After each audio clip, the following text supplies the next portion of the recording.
I just want to say this is going to be awesome. I'm so grateful that you were part of this. Like, we've gone back and forth. Your story, you, just incredible. And I want to thank Nicole for coming on because she's an inspiration, a beast when it comes to kicking cancer's ass and just going forward in life. So, before we jump into like the heavier questions, can you give us a little bit just about yourself? Yeah, about myself. I'm Nicole, and I have beat stage 3 colon cancer, and then more recently, a very early stage of lung cancer. I'm 31, and I still enjoy running marathons and working out and trying to live a healthier, active lifestyle. It's not like I had never worked out before. I've been active my whole life, but I've more recently gotten into the nutrition side of things and been more interested in that. And I'm excited to be here with you. What were you doing in your early 20s? What were your goals? What were you thinking about your future before this happened? Before this happened, I don't think I had as many clear goals as I do now. Before I was diagnosed with cancer, I was just a normal 27-year-old trying to figure out my career path. I was in finance at the time, and I was trying to figure out what I wanted to do. I decided to take a coding class. That was something that I was doing, and I thought maybe that was something I was interested in, as well as I was a personal trainer, and I thought that that was kind of a side hustle I was interested in exploring as a full-time thing. But I don't think I was certain what I wanted to do. I felt a little bit lost in life. And I think when I was diagnosed with cancer, it gave me a lot more clarity. I wasn't very religious before I was diagnosed, but upon being diagnosed, I became much more religious and started believing in Jesus. And my life and goals definitely changed post diagnosis. And before I was a little bit more lost. I think it while it was a really challenging diagnosis and I wasn't sure what was going to happen, I knew that I had a better idea of my future. With the diagnosis, you had a better idea? With the diagnosis, ironically, I had a better idea of what I wanted. I was more certain than before of what I wanted, and maybe that was because I didn't know how much time I had. But I Yeah. think that's what it was that really kind of squeezed me to figure out what it was that I believed in, that I wanted, and what I was going to do if I wanted to live or what. Did I want to try to make it through this? Because cancer is a really as you know, is a very challenging diagnosis, and it's hard to say, uh how hard you want to fight. And I think that it was a hard decision to fight as hard as I did, but I knew that I wanted to come out the other end of it and keep fighting. And I knew that I wanted to push forward. I wanted a family all of a sudden. I was like, I really want to look forward to a family. I Yeah. want someone in my life who wants to have a family with me. I want to dive further into my religion and really explore that and explore what's, if my time runs out, I want to explore what's beyond. I want to know that I have something to look forward to and that my glass is half full. And the other thing was nutrition was something I never fully explored. And I thought that eating a standard like American diet was it was normal. Horrible. It was but normal like everyone does. So I thought that that was just the normal day to day for me, but after the diagnosis was something that I explored a lot more fully and started looking to like Chris Beat Cancer is one of the people that I followed and read his book, a few others that were just like inspiration to me to change my day-to-day diet and start incorporating a lot more like juicing and things like that. Which I'm sure now you can incorporate with if you're still on the health journey of nutrition and the health journey, which I'm an Hmm. advocate of. Um, Yeah. so I'm going to slow it down for a second because that's a lot of information. One, I am curious because it seems like, and more now than when like I was younger. Did you find, I don't want to say, because, well, you said it, found Jesus. Did you do it during cancer or was it something that after when you got like a second chance? Because I'm finding a lot of people found like a nurse or a doctor really like inspired them, which is really interesting now. Interestingly, I don't know that it was one person. I think it might have been many people. That said something, but I also think it was when I was sitting in the hospital right before my surgery and I was just looking for something to hold on to. I had to do a really difficult preparation for my surgery because I was very stopped up, if you will. Hmm. So I did kind of a cleansing before my surgery where I was just a fully liquid diet. I had a stent in right over my tumor, which is very rare. But they found a doctor that was able to put a stent in over my tumor and open me up so I could prepare really well for my surgery. And it was during that hardship when I just needed something to cling to and I felt like I had nothing. And that was Jesus. And I had honestly never fully believed in Jesus before. I have a family that's Catholic, and my papa was a deacon. However, I myself had explored the faith and was interested in exploring many different variations of faith, and so Hmm. many different means and disciplines that I didn't know that Jesus was something that I would want to believe in, someone who I would want to believe in. But that experience, for some reason, I just had this moment where I said, you know what, Jesus, I believe in you. And all of a sudden everything started to make sense for me. I don't know that I can attribute it to one thing, maybe many people and things over time that had led me to him, but it really gave me something to have hope for, like a future, and to trust in something outside of myself and my control. So I just prayed to Jesus and I trusted in him and in God to carry me through the situation that I was in, because at that time I really felt as though I had nothing else. And I'm sure it helps direct your focus and your attention somewhere else so you don't have the burden just of cancer because that's not a fun burden. Absolutely. Yeah. Yeah. We're talking a lot about who you are. I want to talk about like, and this is probably the heavy part, so you can tell it however you feel comfortable. What was the moment that you found out, and how did you specifically find out that you had a mass or had cancer? Because it's So not like, did you feel differently? Was it a random checkup? So I have heard the stories of people going in for a random checkup and finding cancer. That's not uncommon. However, my story, I knew something was wrong. And I knew it was wrong for a long time. However, I thought that I had a an obstruction in my colon, and I was convinced myself that I had an obstruction and more laxatives or uh fluids would fix it. But this went on for months. And I even remember telling my closest friends, like, hey, I'm having trouble going to the bathroom. And obviously, that's a really personal, touchy subject. But I was just sharing my frustrations with that. And I was like, everything's bothering my stomach and I can't figure out why. And then months later, I come to find out that I had colon cancer.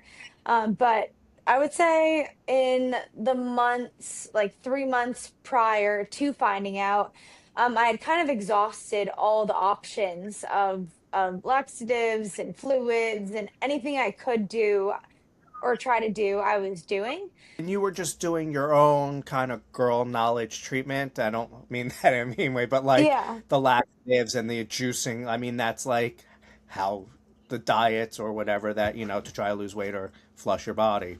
So you were just really right. trying to self-diagnose of just like, oh, it's just have digestive issues. Right. Yeah, exactly. I thought that it was just a digestive problem. And yeah, I think with the standard American diet, there are a lot of digestive problems regardless. Yeah. So I thought it was normal. I really did. It wasn't until I couldn't even go for a run without feeling like I needed to go home and run to the bathroom that I knew Mm. something was seriously wrong. And my mom's a nurse. I called her and I asked her, I was like, "Hey, I'm having some really bad GI issues. I feel like I've tried everything. What do I do? Do I go to the ER?" And her being a nurse, she was like, "Do not go to the ER. You do not need to go to the ER." And I am happy with that decision, despite knowing that I had colon cancer. I'm glad I didn't go just because of how the timing of everything worked out.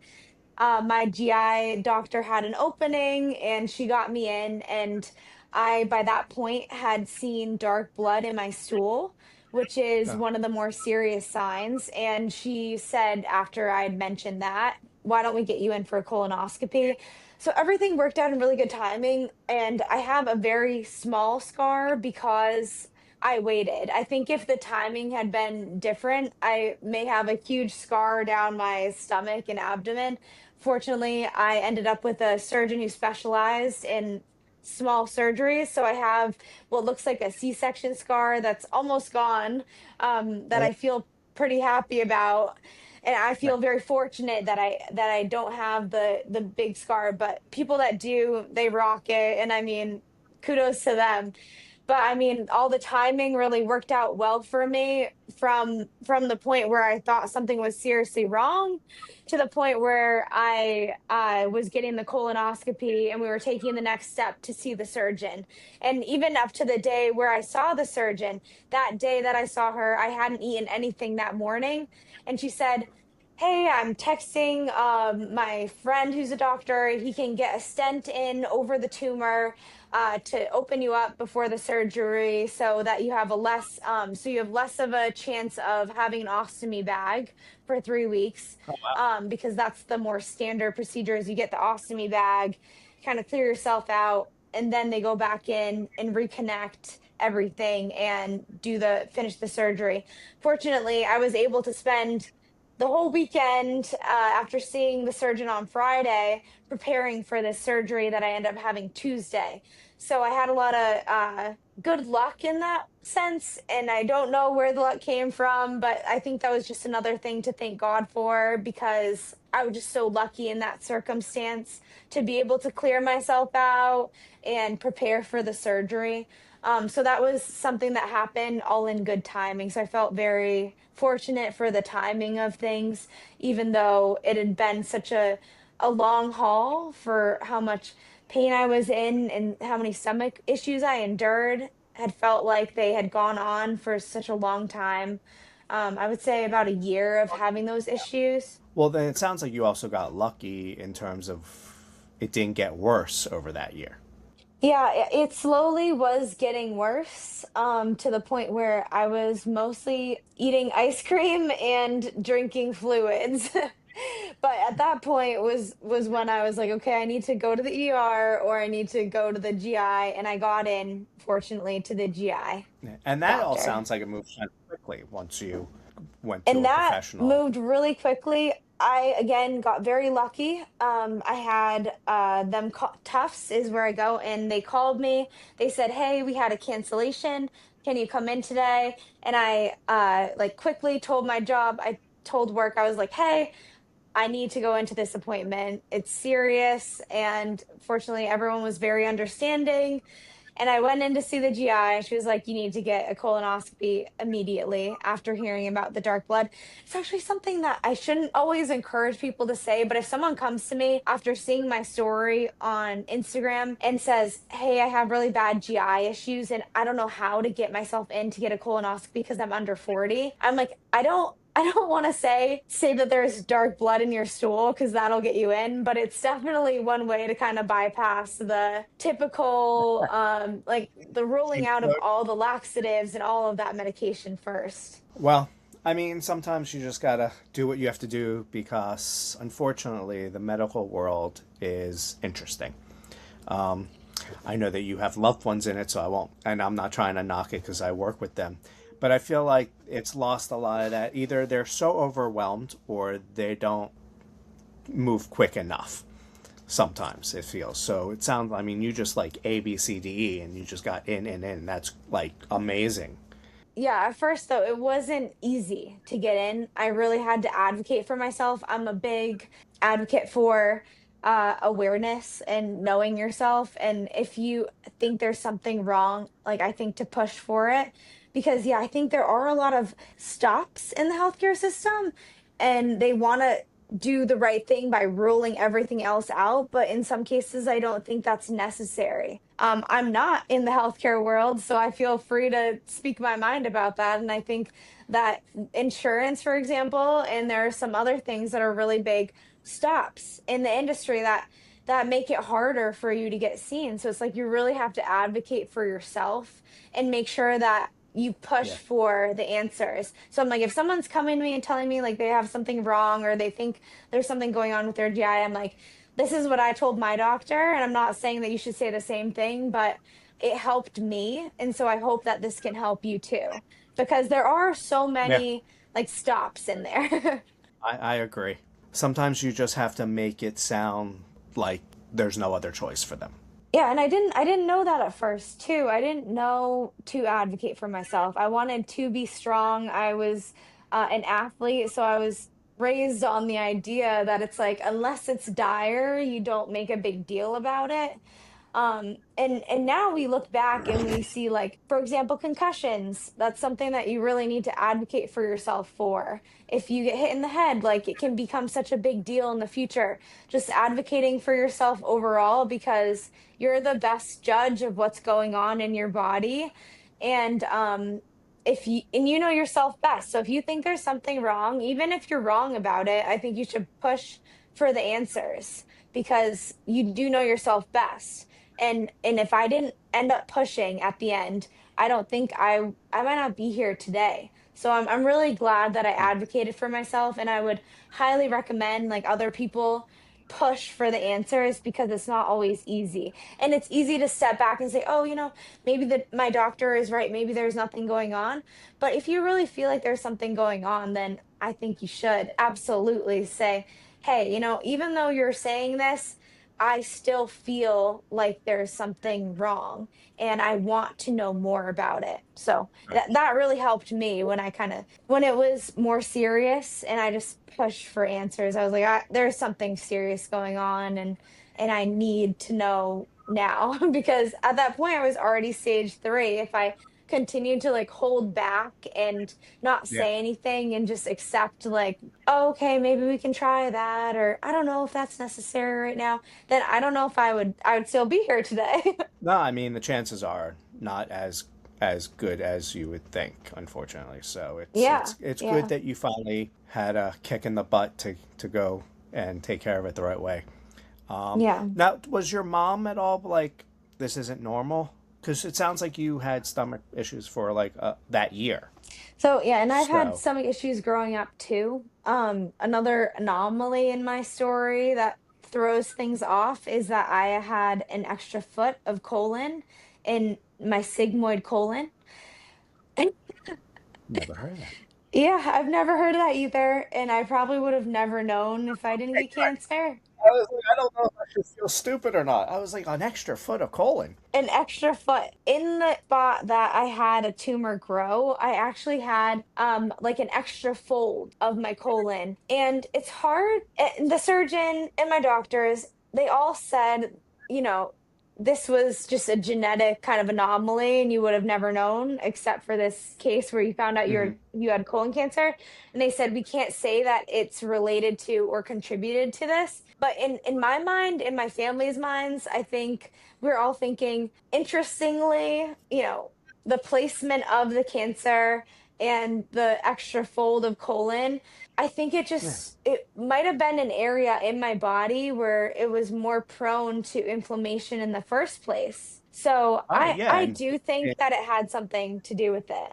I mean, it could have. I mean, one of the greatest issues that we have as people is if your body isn't functioning at like, and unfortunately, it's so hard to do it, but if you're not functioning at like 100%, where your body is you have a healthy digestive system, your immune system is at peak performance, your inflammation's down. If you don't eat properly and you don't live in the right neighborhood, you're just allowing your body to get weaker to not fight off illnesses that your body gets, because everyone has problems. I mean, that's Right. part of the American dream, I guess.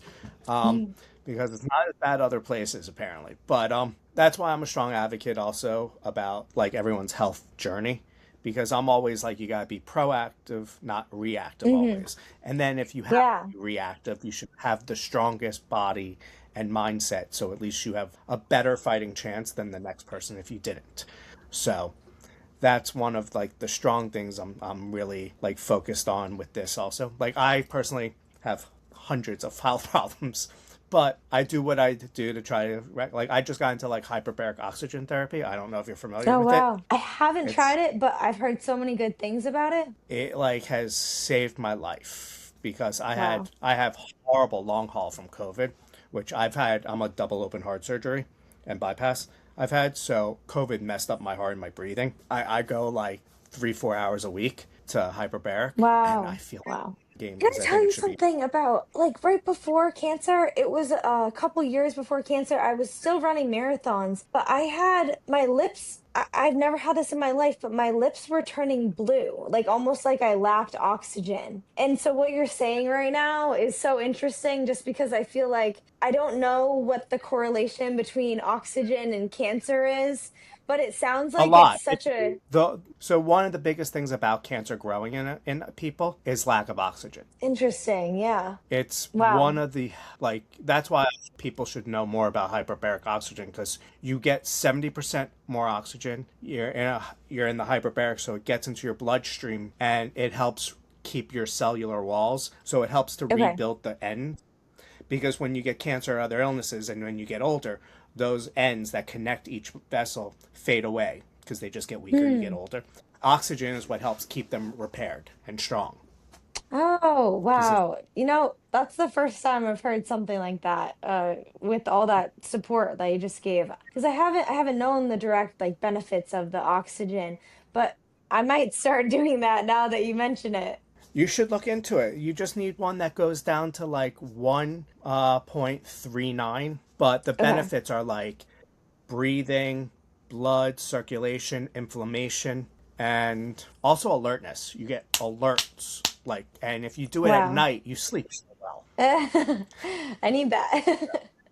And that's so interesting that you say that because I'm like, you know what? That's something I haven't explored that I would like to, just because of all the now you've mentioned more benefits and I've heard about the benefits before. I'm like, it sounds like it's something I need to hear. Yeah, no, I mean, and it's one of those things that once you get like a full like when you overload just to get your body used to it, so you go like Mhm. 10 times more than you do. You literally can go like once or twice a week or once a week, and like the benefits last longer and longer as you just Wow. your body gets up to it. I mean, Oh, if I that's could afford awesome. one, I'd put one in my tiny little apartment here in New York and just sleep in it. But that's interesting that like so you didn't tell anyone that your lips were turning blue either? No, no, that wasn't. I was weirded out in the moment, but then it didn't happen again, and it happened like a couple other times. I was like weird, but not something that I was too concerned about because I started to get the pigment back after my workout, and I thought everything was fine. All right, I think I'm gonna have to call your mother and we're gonna have to set I you up on a know. schedule where it says like once a week, like did anything weird happen this week? Um but I get it. Also people it's no matter what it is, even the flu, no one wants to know that they're sick because Yeah. you instantly, and the way our brains I think are wired, especially with how the world works, you instantly go to the worst case possible, and Yeah. it's like you don't want to live through that, and it's like wow. Like I mean, I we had someone on, I don't know if you saw it. He waited almost 2 years under COVID to never tell anyone he had a mass growing out of the side of his neck. He was like, "Yeah, it's nothing," even though he knew it was something. You have to just find out whether what life has taught me is either whether you have 1 day or 100 days, it's never going to be enough to live your life. It's not.